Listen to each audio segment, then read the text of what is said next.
சரண் வீட்ல எல்லாத்தையும் சொல்லிட்டான். அப்பாக்கு எல்லாமே தெரிஞ்சிடுச்சு. செம்ம கோவத்துல இருக்காரு. ஒரு ஃபோன் எடுத்தா கூட சந்தேகப்படுற மாரி பார்க்குறாங்க. அம்மா எக்ஸாம்னு சொன்னதுனால தான் வெளிய அனுப்புனாங்க. ஐம் சாரிடா. அட்லீஸ்ட் நான் உனக்கு ஒரு மெசேஜாவது பண்ணியிருக்கணும். ஓகே. I'm sorry too. எதுக்கு? இந்த மாரி ஒரு இடத்துல கூப்பிட்டு வச்சு பேசுறதுக்கு.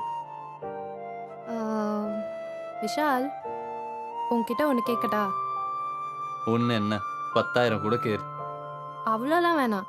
ஒண்ணு போதும். என்னை இப்பயே எங்கேயாச்சும் கூட்டிட்டு போறியா? புரியல.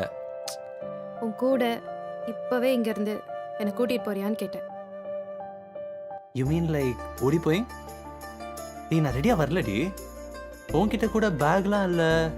ரெடியா இருக்க மாதிரி ஓ, தெரியலையே. மிஸ்டர் விஷால், ஓடி போற அளவுக்கெல்லாம் இங்க சீன் இல்ல.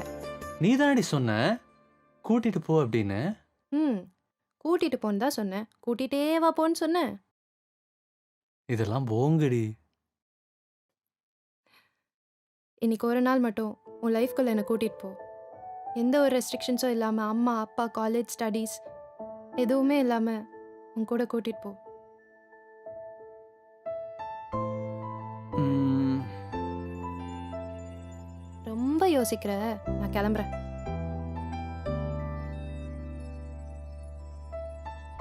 ம், போலாமா? ம், போலாமே.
என்ன நான் ரொம்ப சந்தோஷமா இருக்கேன்.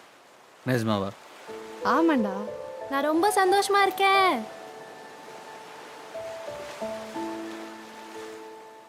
என்னடா, கொஞ்சம் அங்கேயும் பாரு.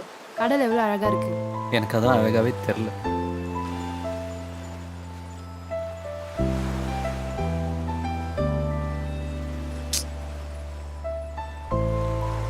யாரடி?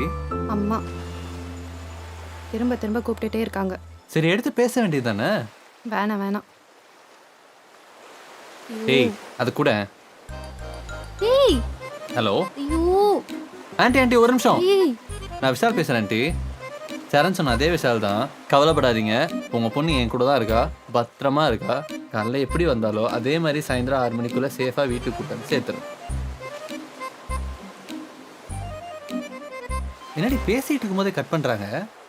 காமன் சென்ஸ் இல்ல. லூசாடா நீ. என்ன பண்ணி வச்சிருக்க? ரொம்ப ஸ்மார்ட்னு நினைப்போ.